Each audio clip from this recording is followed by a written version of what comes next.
If you're anything like me, you can be a bit obsessive about your favorite things. Maybe it's a game, maybe it's a favorite band, a new hobby, whatever it is, you dive in deep and you spend a lot of time on it. But what happens over time, if you go hard as I do, is that you can get bored with a new hobby. Your favorite band can get played out, and your favorite game can become a solved equation. Or things that you didn't like about it can build up until you're like, I really wish that was different. Whatever the reason it is, there comes a time when it's best to try something else, to switch it up. Hopefully you do that before the thing that you love becomes the thing that you hate. I know that might sound crazy, but I see this all the time with digital gaming, where someone just plays a game so much until they're like, the frustration gets pent up, and it's usually best to take a break, take a step back before you get to that point. So today, what we're going to talk about is some of the things that might be a good sign, and you might want to check in that you want to start looking at other games and take a break from the one that you're playing. Again, you're just dating, right? It's not like you're getting a divorce from your favorite TTRPG, but you might want to take a look and start considering switching things up, lest the thing you love become the thing you hate. And after all, if that love is real between you and your favorite TTRPG, you're going to come back to it. So you don't need to worry about losing something. There's nothing to lose here. Now, I can tell you the moment that this happened for me. And it wasn't an exact moment in time, but there was a time in my life. You see, I grew up playing TTRPGs. And when I say playing, in reality, most of what I was doing is just reading all the time, planning, imagining different worlds, cultures, characters that I could make, learning how to GM, reading the Dungeon Master's Guide, learning about different species and people groups. And from time to time, hopefully once a week, if things were going well and I was lucky, I would get to sit down and play. It was awesome.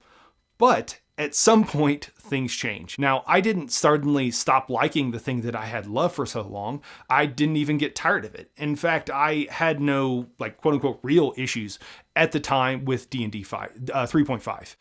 Now, the issue for me was that I wanted more. I wanted more character customization. I wanted more options for monsters. I wanted characters that could level past 15, 20, or even 30 and not break the game. And probably the biggest thing for me is that I didn't want to meet someone in a game, whether an NPC, a PC, a monster, etc., and immediately know what it was, what level it was, what abilities it had. If I saw it do something, I was like, oh, okay, that's it's a sorcerer, but I also saw him do this. They probably have a couple levels in fighter, whatever the case may be. I had just read so much and gotten so much involved that I just kind of knew everything. I had pages memorized. I could tell you where you could find the skills section is. And my brother would just ask me and I would just throw out a page number for him so he could go look it up. Again, it was just very much a solved equation for me. So I started looking for things that would do all the things I loved in D&D, but also would scratch this other itch, this fulfill these desires that I had that I didn't feel like were quite being met.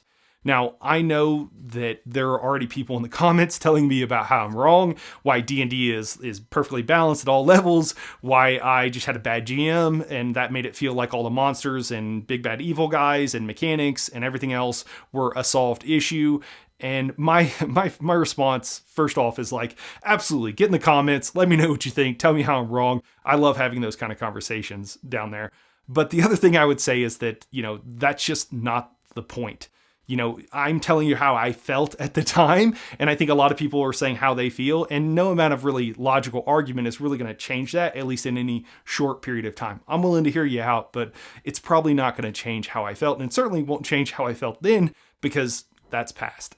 So what is the point of this brief anecdote then? Well, the first thing here is probably the biggest. It's what originally got me looking at other TTRPGs than the one I had been playing, and that is fantasy fulfillment. The characters, the stories, the world that I wanted to make had outgrown the system I was using. It had stopped fulfilling the fantasies that I had, or rather, I had reached the end of its capabilities.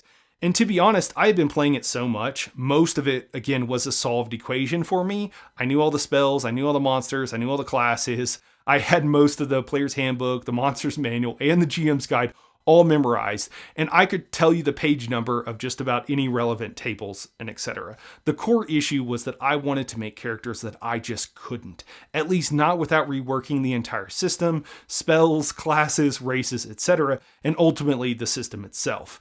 Again, it just no longer fulfilled the fantasy that I had, and I wanted to play and GM something that did. So I started looking. Now, that was my situation. Yours might be different, But I think the general ideas are the same here. The primary ones being that your favorite system allows you to fulfill your fantasy in a way that you like and enjoy. Is it still doing that? Is your system a solved equation for you in such a way that it takes away from the enjoyment? It could be a great thing, it being a quote-unquote solved system, but it could also be something that takes away from your enjoyment if that's something you like. And if those things are true and you're looking to have, to pony up for more books, for more subscriptions, if your favorite system has talked about how you're under monetized and it needs to get more money from you, not how do we provide more value for our customers and make things that they enjoy and like even better if they're mostly just worried about extracting money from you. And, you might have any number of other reasons why it's just not quite right for you, and it doesn't have the same feel that it used to. If you're not just 100% happy with it, then maybe now is the time to start looking before you make that next huge investment that you might be required to make. And again, you're not turning around and getting married to some other system. You're more dating it, right? You're trying out other systems. You're seeing what's working for you. And again, dating is being very important, okay? You don't have to, you can window shop. You can try things out. You don't have to dive into anything. There are a ton of free or pay what you want games out there. There are lots of free rules light versions. There are TT reviewers like myself and like many others here that you can go watch and read the reviews and find out what other people think about it. There are quick start guides. There are actual plays you can watch. All kinds of things. It doesn't have to be this huge commitment and this all or nothing, right? You can't just start looking around. I promise you D&D will not get jealous. I mean, the corporate folks at D&D probably will get jealous, but you're not really in it for them, right? And if you just, wait for a natural break in your current campaign, it can actually be a pretty easy thing to get your table on board with trying out some new things in the meantime. Maybe you go with something really rules light, just kind of fun, crazy. Let someone who's never GM before GM Kobolds Ate My Baby or something like that. Whatever it happens to be, but just being able to try out new things. And maybe you have one that you think, okay, this might be one that our party will really like. And you also introduce that and see what everybody likes. Now, that's the main reason I think you should consider trying out and dating other TTRPGs.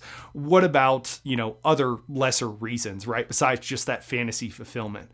Well, the second and third things to me are the, intellectual curiosity, first off, and money. Intellectual curiosity because you may want to see what other things are out there, what other people are doing. You might want to see what systems, monsters, narrative design, etc. Maybe, Blades in the Dark, you can borrow from their flashback system, whatever it happens to be.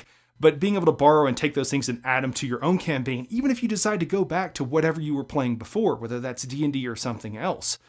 But finding those things, finding that, rich fantasy, those other ideas out there, can add a ton to your current campaign, even if you just take a break for a little bit and maybe date some of these other TTRPGs.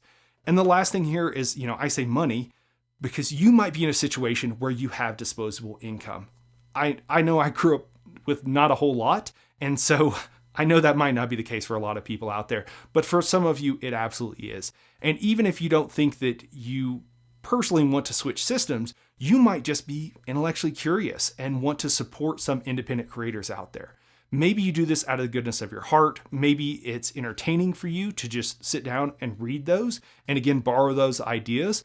Or maybe you like what a given creator is doing, but it's not quite there yet. So you consider it an investment in the hope that maybe one day they'll make the thing that you really want to play. But with all this, I just want to encourage you to do what makes you happy. Life's too short to do anything else. And if you're someone who has one system that you're just completely married to, then hey, honestly, my channel might not be the channel for you. And if you're not interested in any of those other systems out there or what other people are doing or what have you, probably only half the videos I do, maybe even less, will be ones that you'll want to watch.